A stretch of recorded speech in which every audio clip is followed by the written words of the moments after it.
வணக்கங்க. ஹரக் செல்லங்க சேனலுக்கு உங்கள வரவேற்கிறேன். அலின் ஷெரின் ஆப்ரஹாம். இந்த பேர வந்து நம்ம கேள்விப்படாதவங்களும் இருக்க முடியாது. ஒரு 10 மாச குழந்தை. கேரளாவை சேர்ந்த குழந்தை. அந்த குழந்தை வந்து ஆக்சிடென்ட்ல வந்து பிரெயின் டெத் ஆகி, பிரெயின் டெட்டுன்னு சொல்லி அனௌன்ஸ் பண்றாங்க. அதுக்கப்புறம் அவங்க பேரண்ட்ஸ் வந்து அந்த குழந்தையோட ஆர்கன்ஸ் எல்லாம் வந்து மத்தவங்களுக்கு வந்து பொறுத்ததுக்கு ஆர்கன் டொனேட் பண்றாங்க.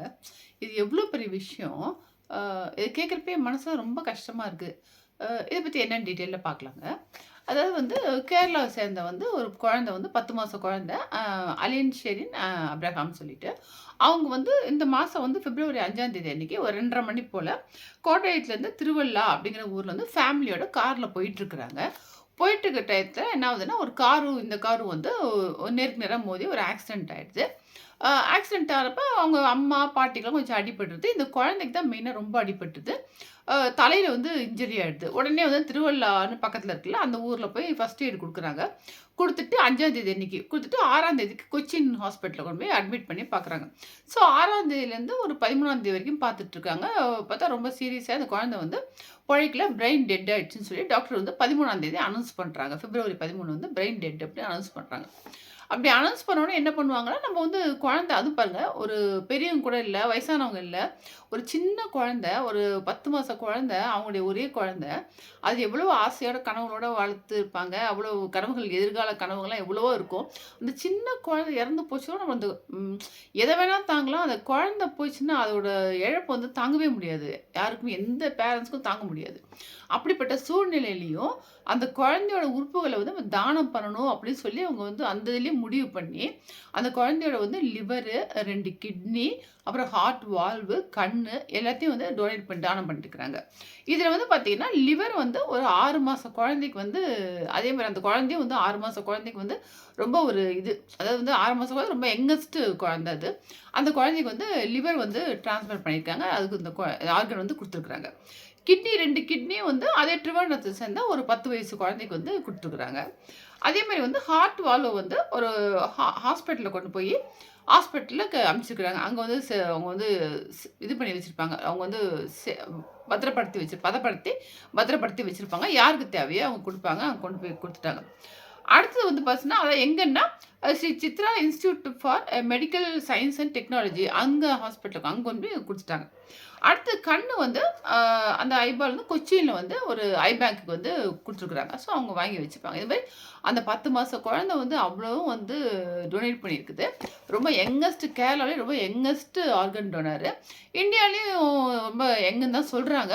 வேர்ல்டு லெவல்ல பார்த்தீங்கன்னா, ஒரு என்ன ஊர் யுஎஸ்ஏன்னு நெனைக்கிறேன். ஒரு பொறந்து ஒரு 74 ஹார்ஸ்ல வந்து அந்த குழந்தை வந்து இறந்தது. Brain dead. அதோட ஆர்கன் 2, 3 வந்து டொனேட் பண்ணியிருக்குது. ஸோ அதான் வேர்ல்ட்லயே ரொம்ப வந்து யங்கஸ்ட். அடுத்து இந்த குழந்தை வந்து கேரளாலயே ரொம்ப யங்கஸ்ட்ன்னு சொல்றாங்க. இந்தியால கூட ரொம்ப young one of the youngest organ donor அப்படின்னு சொல்றாங்க. அதுக்கப்புறம் என்ன பண்றாங்கன்னா, அந்த குழந்தைய வந்து பொதுமக்கள் அஞ்சலிக்காக வைக்கிறாங்க. எல்லாரும் வந்து பார்க்குறாங்க.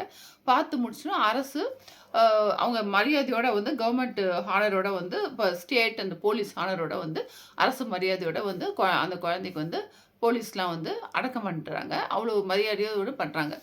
இது வந்து கேட்குறப்போ வந்து எவ்வளோ கஷ்டமா இருக்கு பாருங்க. ஒரு குழந்தை வந்து ஒரு அதான் சொல்றேனே, அவங்க இறந்து போனா கூட அந்த ஆர்கன் டொனேட் பண்ணணும்னு சொல்லி அவங்க பேரண்ட்ஸ் என்ன மனநிலையில இருப்பாங்க?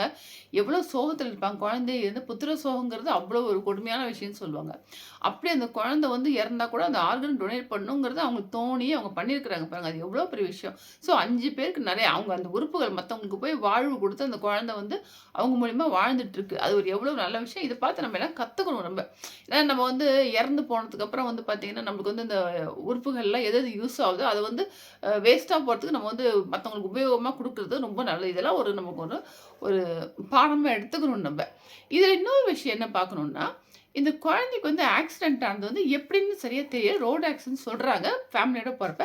ஆனா என்னவா இருக்கும்னு நம்மளால கெஸ் பண்ண முடியுது. எப்படின்னா, அ அதாவது வந்து குழந்தைங்களுக்கு வந்து ஆஸ்திரேலியா ரொம்ப ஸ்ட்ரிக்ட். இப்ப குழந்தை பொறந்தாலே கார் எடுத்துட்டு போறப்ப, குழந்தைங்களுக்குன்னு வந்து ஃபியூச்சர்ல வந்து சின்ன குழந்தை அது 1 வயசு அப்படி ஆகுற சமயத்துல 1 வயசுக்குள்ளார குழந்தை வந்து கொஞ்சம் நல்லா உட்காருது பார்த்தீங்களா, அந்த டயத்துல வந்து குழந்தைங்களுக்குன்னு கரெக்ட்டா வந்து பேபி சீட்டுன்னு வந்து கார்ல வந்து ப்ரொவைட் பண்ணி, சீட் பெல்ட் எல்லாம் போட்டு அந்த குழந்தைய கூட்டிட்டு போணும். அதுதான் வந்து ரூல்ஸ் அங்கலாம். நெறைய கண்ட்ரில அப்படிதான். ஃபர்ஸ்ட்டு செக் பண்ணிட்டு தான் எல்லாம் பண்ணுவாங்க. அது வந்து ரொம்ப ரூல்ஸா அது கண்டிப்பான ஒரு ரூல்ஸ் அது. இப்ப அத ஃபாலோ பண்ணியே ஆகணும். நம்ம ஊர்ல அப்படி கிடையாது. குழந்தைகள மடியில உட்கார வச்சு பின்னாடி இப்படி தான் போடுறோம். பேக்ல உட்காந்தா கூட சீட் பெல்ட் போடுறதில்ல. அது மாரி சில பேர் ஃப்ரண்ட்ல உட்காந்தா கூட போடுறதில்ல. அது மாரி ஒரு நிலைமை இருக்குது.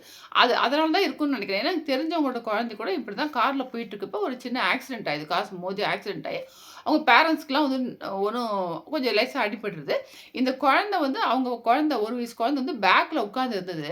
அந்த போய் மோதுன வேகத்தில பார்த்தீங்கன்னா, பின்னாடி இருந்த குழந்தை அப்படியே தாவி போய் ஃப்ரண்ட்ல போய் அந்த கிளாஸ்ல அடிச்சு, அப்படியே அந்த குழந்தை அப்படியே ஒரு ஸ்டன் ஆகி ரொம்ப நாள் பேசவே இல்ல அந்த குழந்தை. அவ ட்ரீட்மெண்ட்லாம் பண்ணி குழந்தைக்கு ஒண்ணும் கடவுள் கிருபையால வந்து ஒண்ணும் ஆகல. நல்லபடியா இருக்கு. அதுக்கப்புறம் டாக்டர்கிட்ட போய் ட்ரீட்மெண்ட் பண்ணி ரொம்ப நாள் கழிச்சு அந்த குழந்தை பேசுச்சு ஷாக்ல.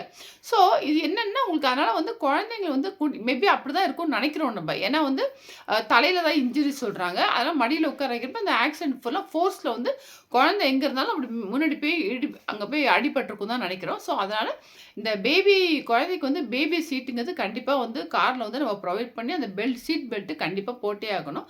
அது ஒரு காரணமா தான் இருக்கும்னு நான் நெனைக்கிறேன். ஏன்னா மத்தவங்களுக்கு வந்து அடிபட்டாலும் அவங்க நல்லா தான் ஒண்ணும் பெரிய இன்ஜுரி கிடையாது. குழந்தைக்கு மட்டும் தான் தலையில. ஸோ பேரண்ட்ஸ்க்கு அடிபடாதப்ப தலையில, குழந்தைக்கு பட்டுருக்குன்னா, கண்டிப்பா இதுவா தான் இருக்கும்னு நெனைக்கிறோம். ஸோ அது ஒரு ஒரு இருக்கணும். கண்டிப்பா ஃபாரின்ல இருக்கிற மாரி நம்ம ஊர்லயும் வந்து குழந்தைங்கள கூட்டிட்டு போனோம்னா, கண்டிப்பா இந்த பேபி சீட் வந்து ப்ரொவைட் பண்ணி சீட் பெல்ட்டோட போட்டு விடணும். அது ரொம்ப வந்து அது எவ்வளோ பெரிய முக்கியமான விஷயங்கிறத நம்ம கண்டிப்பா புரிஞ்சுக்கணும். அதனால இந்த குழந்தை வந்து பார்த்தீங்கன்னா, ஒரு 10 மாச குழந்தை. நம்ம வாழ்க்கைய வந்து வாழ ஆரம்பிக்கிறதுக்குள்ளாரயே, அவங்க அந்த குழந்தைய என்னலாம் பண்ணணும்னு நெனச்சிருப்பாங்க, என்னவா உருவாக்கணும், என்ன படிக்க வைக்கணும், எவ்வளவோ கனவுகள் வச்சிருப்பாங்க.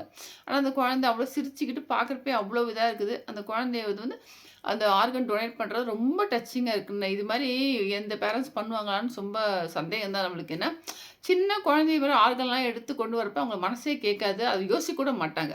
ஆனா அவங்க அத யோசிச்சிருக்காங்க பாருங்களேன். ஸோ அது வந்து உண்மையிலேயே ஒரு பெரிய விஷயம். ஆ அவங்கள கண்டிப்பா நம்ம பாராட்டியே ஆகணுங்க. இது உங்கள்ட்ட ஷேர் பண்ணணும்னு நெனச்சேன். இதோட இந்த வீடியோ முடிச்சுக்கிறேங்க. Thank you.